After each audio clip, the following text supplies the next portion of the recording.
자, 정진석 이야기를 계속 한번 까봐야 돼요. 이게 확정이 되고 있어요, 지금. 이거는 제가 봤을 때는 진짜 역대급 망언이었죠. 역대급 망언. 조선은 일본 침략 때문에 망한 게 아니라 내부적인 문제로 망했다. 그래서 일본이 홀라당 드셨다 이런 거 아니야. 보호하려고. 그러니까 이런 경우에는 검은머리 일본인이라는 말도 안 어울리고 도대체 뭐라고 해야 됩니까? 아, 그냥 일본 사람이에요. 그러니까 이게 정씨성을 가진 일본인 이렇게 이야기를 해야 됩니까? 네. 자, 여기 관련해서 계속 수도 없이 많은 논란들이 생기고 있는데, 자, 그 반응들 몇 가지 한번 볼게요. 일본 구구 인사의 궤변이 아닙니다. 정진석 국민의힘 비대위원장의 한 말입니다. 전체적으로 봐서 그래요. 이 사람이 예를 들어 주옥순이 하면 그냥 미친 아프다 하는데 여당의 대표가 한 말이에요. 이게 굉장히 심각한 것이고. 이분 그 다음에 이분 유명하신 분이죠. 이거 최태성 선생님. 그죠. TV 보면 많이 나와요. 역사 네. 관련해 갖고 뭐라 그랬냐면 조선이 식민지가 된 것은 구한국이 힘이 없었기 때문이며 역사적으로 당연한 운명과 세계적 대세에 수능키 위한 조선민족의 유일한 활로이기에 단행된 것이다. 1919년 5월 30일 이완용. 정진석이 한 말인 줄 알았네. 아, 나 씨. 근데 맥락은 똑같죠. 정진석이 한 말이랑. 그러니까. 그러니까 여기도 보면 정진석이 하는 이야기는 그러니까 1945년에 끝난 그러니까 이 사회 진화론. 이게 힘센 놈이 무조건 다 먹어도 된다는 사회 진화론에 근거하는 거잖아요. 그게 다 끝난 이야기인데 다들 아무도 이야기하지 않는데 혼자서 튀어나오니까 눈에 띄잖아요. 또 황현필 선생은 이렇게 얘기했어요. 일제강점기 친일파는 자신의 성공과 야욕을 위해 자신이 직접 친일을 선택했고 그 친일은 스스로의 의지였습니다. 그런데 그 후손들의 친일은 친일파의 후손으로서 기득권을 누리고 호의호식하면서 자기 아버지와 자기 조상에게 세뇌된 친일이기 때문에 라고 하면서 답도 없다. 그 뒤에 나옵니다. 그러니까 이 전형적인 예를 들면 친일파의 2대에 걸친 어떤 자손이 일제 부역하고 독재 부역하고 하는 이 과정들을 거치면서 아직까지 정진석은 친일의 표상 같은 인물로 남아 있는 거잖아요. 아주 노골적이고 세뇌됐다 이런 이야기고 유승민도 똑같은 이야기를 했습니다. 그냥 읽어드릴게요. 아프겠지만 유승민이 한 게 더 훨씬 더 아플 거예요. 우리 진석이 형. 일본은 조선 왕조와 전쟁을 한 적이 없다? 이게 우리 당 비대위원장의 말이 맞나? 이재명의 덫에 놀아나는 천박한 발언이다. 임진왜란, 정유재란은 왜 일어났나? 이순신, 안중근, 윤동주는 무엇을 위해 목숨을 바쳤나? 정진석 비대위원장은 당장 이 망언에 대해 국민께 사과하고 비대위원장직에서 사퇴할 것을 강력히 요구한다. 우리 국민의힘은 정진석 의원과 같은 생각을 결코 하지 않는다는 점을 분명히 밝힌다. 네. 이당 웃긴 게요. 윤석열이 그 막말 있잖아요. 이 새끼들이 국회에서 승인을 안 해주면 바이든은 쪽팔려서 어떡하나? 그게 식으려고 하니까 다른 걸 하나 또 가져오는 거예요. 어쩐지 이렇게 귀여운지. 그러니까 정진석이 윤석열이랑 굉장히 친하다고 하잖아요. 네.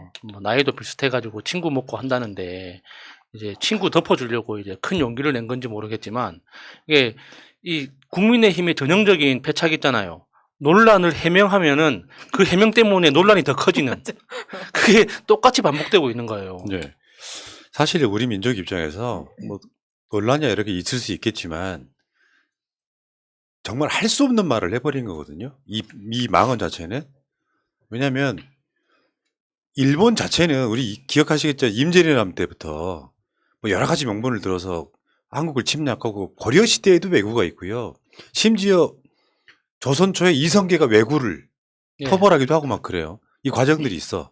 그 왜구들이 한국이 약해 빠져가지고 얘 논리는 그런 거예요. 한국이 약해 빠져서 일본이 한국을 보호하려고 들어갔다는 이야기예요.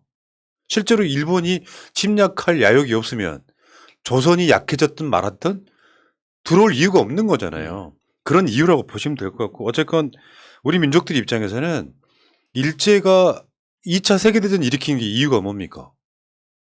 결국에는 섬나라 벗어나서 어마어마한 영토를 세계를 지배해보겠다는 야욕 때문에 그런 거거든요. 그렇죠. 중국 차지하려고 했던 거죠. 그런 과정들을 도외시한 채 한국이 약했기 때문에 일본한테 먹혔다 같은 이야기는 저기 저 동네 노인정에 계시는 어르신들도 그런 이야기 못 합니다. 아무리 보수라도. 그러니까 이게 일반 보수 중에서 아주 극우 중에 완전 친일파 주옥 땡 같은 사람들이 할 수 있는 이야기지. 집권 여당의 대표가 어떻게 이런 얘기를 해요. 그러니까 정진석 정도의 나이면 이제 고등학교 졸업한 이후로는 역사 공부를 한 번도 한 적이 없다는 뜻입니다. 그러니까 저 사람이 고등학교 시절이라면 이제 식민사관에 근거해서 뭐 조선은 붕당 정치 때문에 망했다. 뭐 조정이 뭐 부패해서 망했다. 구한말에는 뭐 그 황후 뭐 이사하는 그 여자 있잖아요. 이제 그것 때문에 망했다. 이런 이야기가 뭐 엄청 많지 않습니까? 민비 때문에 망했다. 그런 이야기가 엄청 많았었는데 그거에 근거해서 역사 선생님들이 실제로 그 수업 시간에 비난하는 경우도 많았어요. 그러니까 어렸을 때 그런 공부를 배울 수는 있는데 그런 역사를 배울 수는 있는데 그 이제 졸업한 이후에 성인이 돼서 상식의 차원에서 여러 가지 책을 읽다 보면은 아, 내가 배운 게 잘못된 거구나. 다른 사실이 있구나라는 걸 알게 된단 말이에요. 그러면은 절대 저런 소리를 못 해요. 그러니까 윤석열이 쌍욕을 해놓고 MBC가 조작했다 하는 거하고 똑같은 거. 정진석 반응. 그것은 식민사관이 아니라 역사 그 자체예요. 대단합니다 정말. 야, 국민을 가르치려듯 제발 공부들 좀 하세요. 아니 이런 면에서 보면 주옥스는 그래도 돈 받고 그런 짓을 한다고는 치지만 정진석은 3대에 걸친 뿌리 깊은 집안 분위기에서 저렇게 나온다고 생각합니다. 절대 정치인에서는 안 되는 사람이에요. 그러니까 공부 좀 하라고 하니까 전우용 교수가 한 말이 핵심을 찍었습니다. 정진석 식민사관 논란에 제발 역사 공부 좀 하시라. 자기 아버지나 할아버지에게서 들은 얘기가 역사인 줄 아는 사람은 언제나 많습니다. 문제는 무식이 권력을 가지면 지식을 훈계한다는 점입니다. 이건 뭐 윤석열도 마찬가지죠. 무식이 지배하는 세상이 안에서 썩어 만들어진 세상입니다. 윤석열도 그렇잖아요. 정말 네. 쥐뿔도 모르는 게 1시간 중에 59분은 지가 이야기하는 거랑 똑같은 거야 지금. 뭐 어디다 대고 지금 공부 이야기야. 아 근데 그 정진석이 이제 또 반박으로 자기 고향이 바로 공주의 우금치다. 동학농민운동 때 얼마나 자기가 이제 그 일제 압박받는 거에 대해서 대표적으로 잘 알고 있는 사람이다라고 이야기했는데 나오겠지만 정진석의 가족 이력을 보면은 3대 이력을 보면은 그 사람들이 우금치에서 어떤 역할을 했는지가 오히려 보이는 거예요. 그 사람들이 동학농민운동과 같이 싸웠겠습니까? 농민들하고 자, 지주로서 역할을 다시 했겠죠. 한번 보여드리겠어요.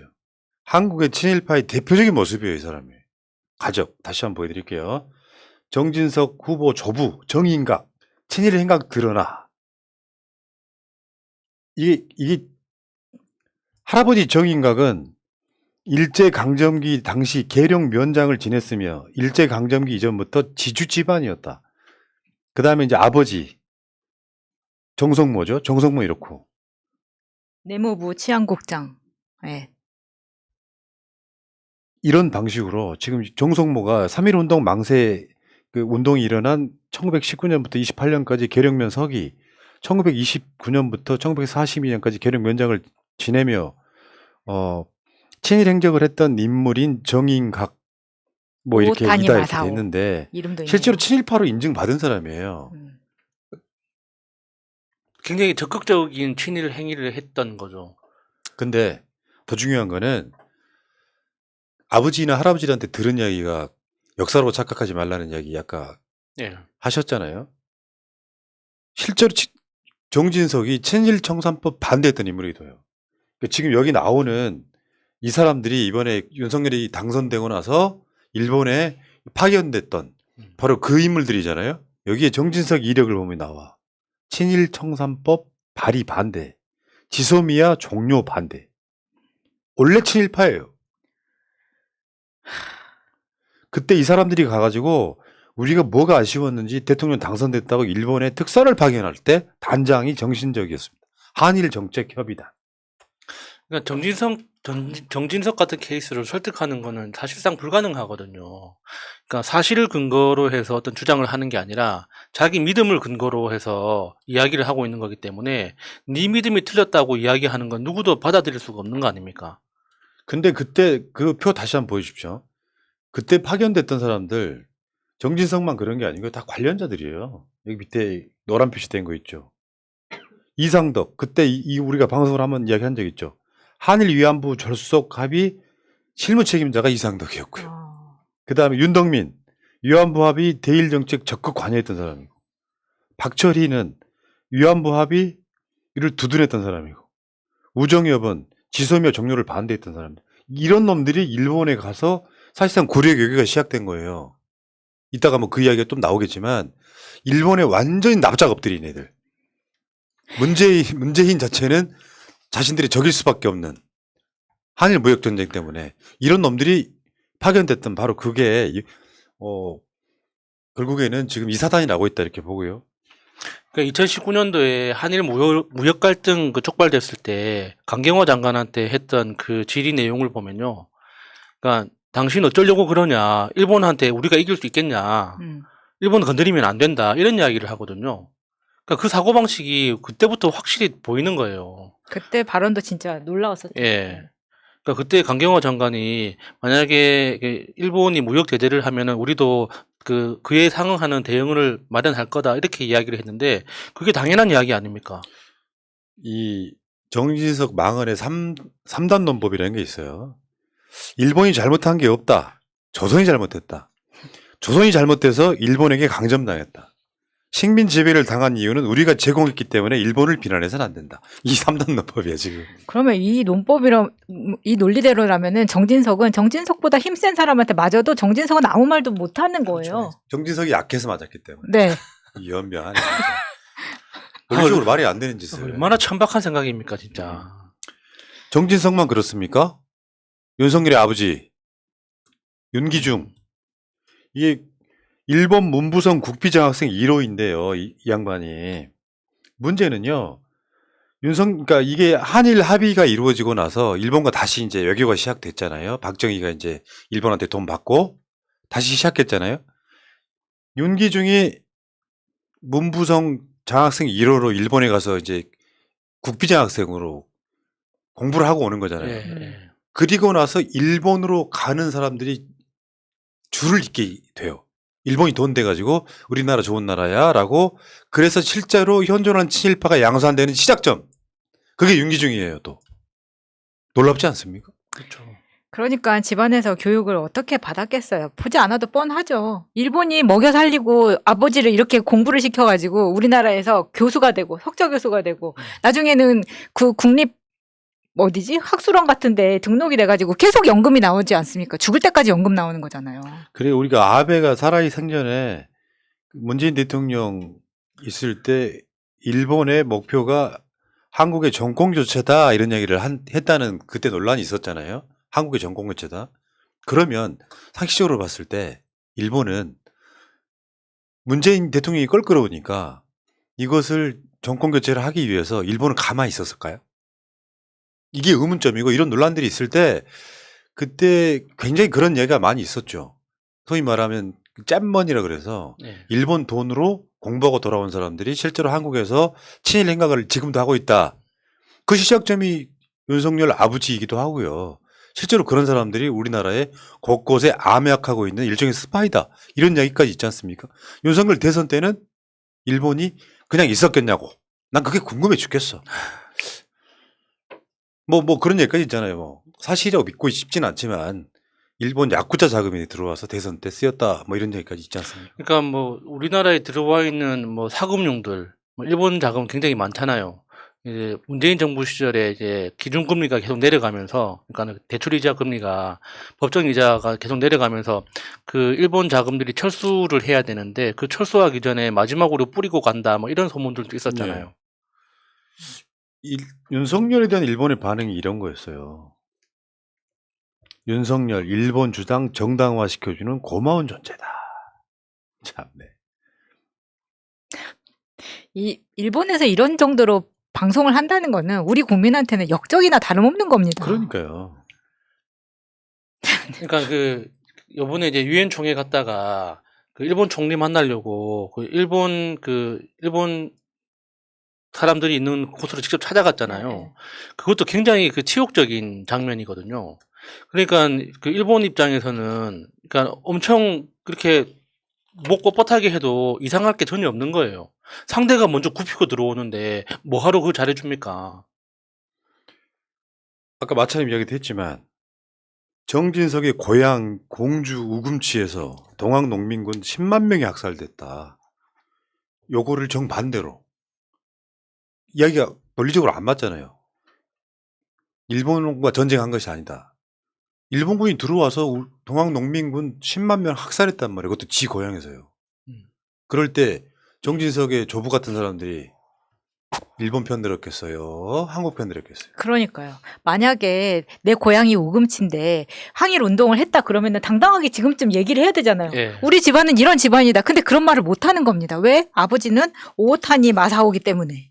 할아버지가. 그때 문성근 대표가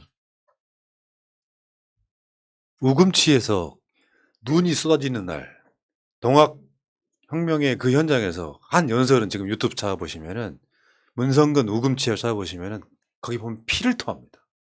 만약에 동학 혁명이 성공을 했다면 우리나라 민주주의 역사는 그때부터 시작이겠죠. 그러니까 동학농민군 10만 명 학살이라고 하잖아요. 저 글자 그대로 한 명도 남김없이 다 죽였다는 거예요. 일방적으로.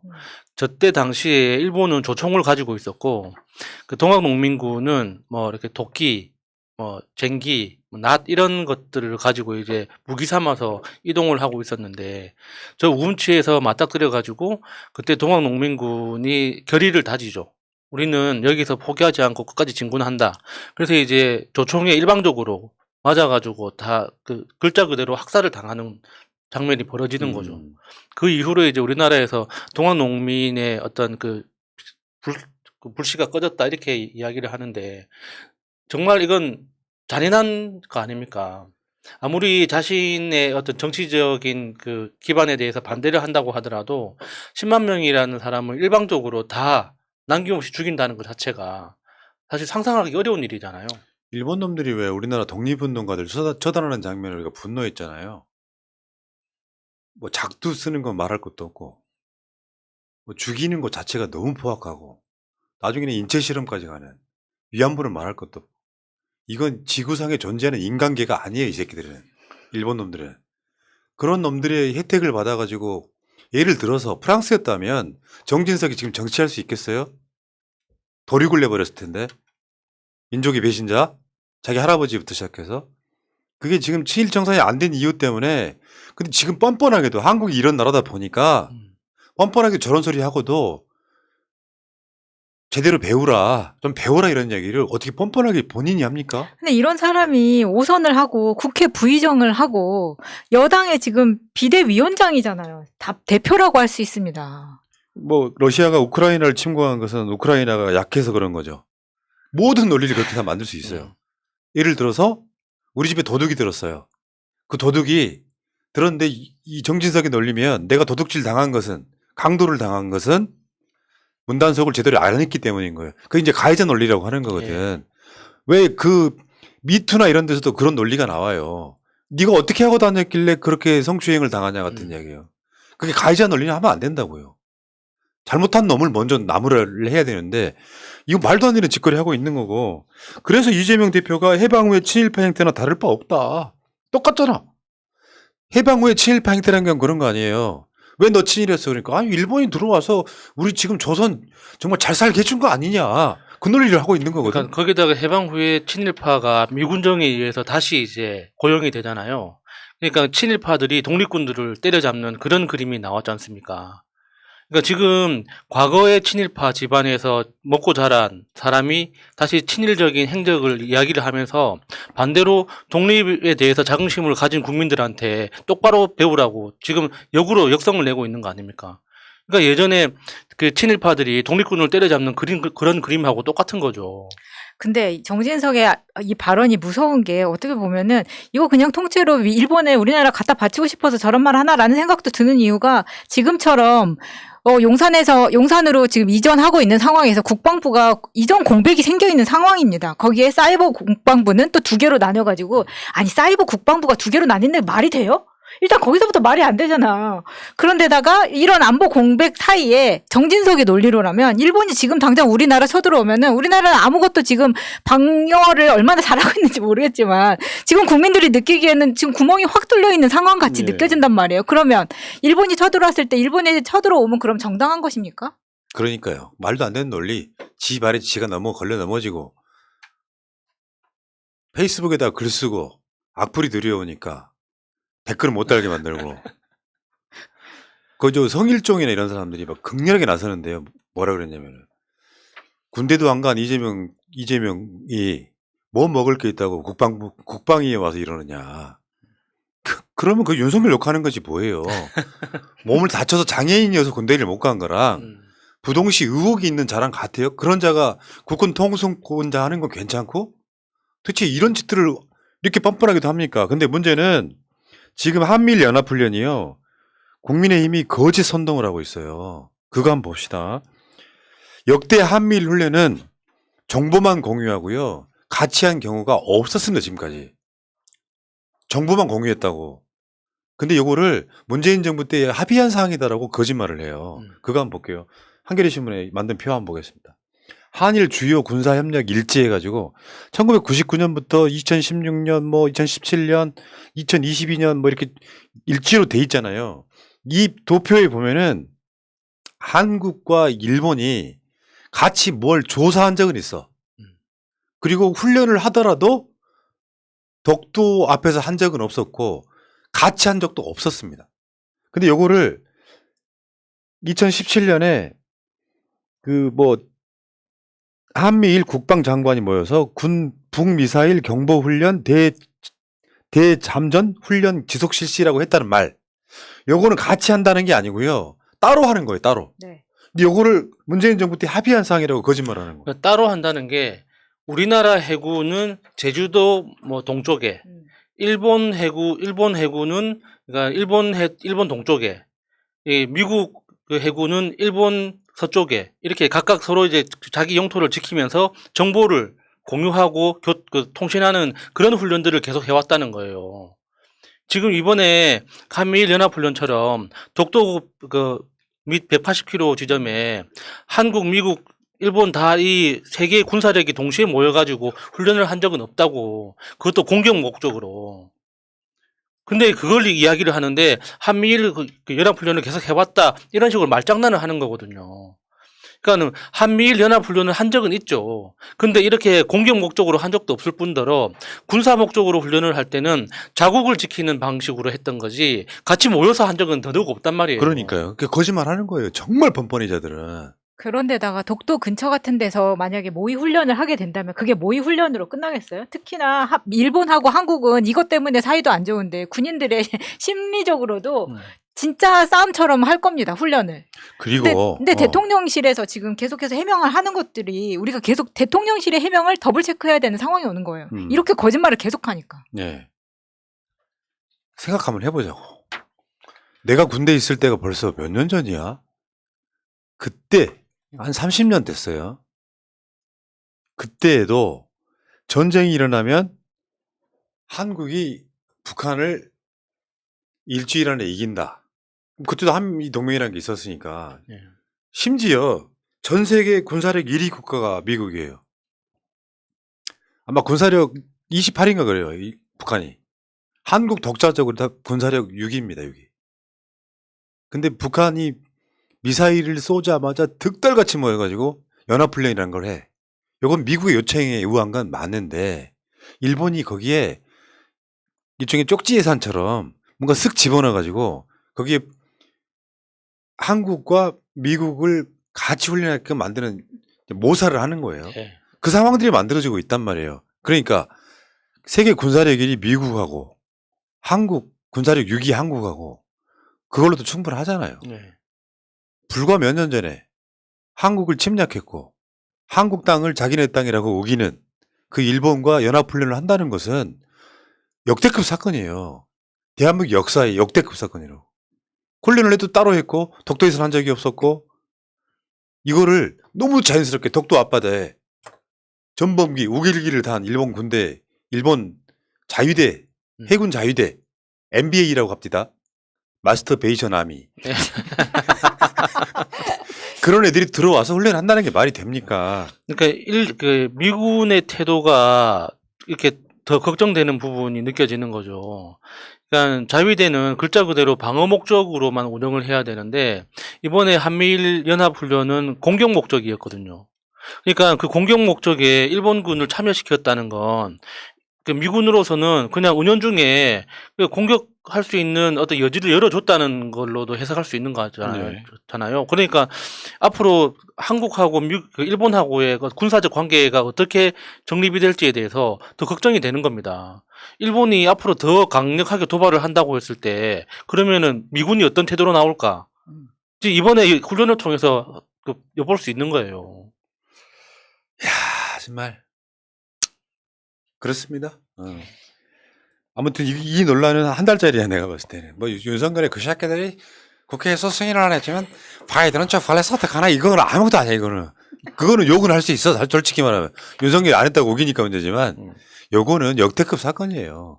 저들의 실체를 한번 제대로 보여준 사건이 아닌가 싶고요. 이재명 대표 계속 지금 여기다 불지르고 있거든요. 잘하는 거예요 지금. 이재명 화이팅! 이재명 화이팅!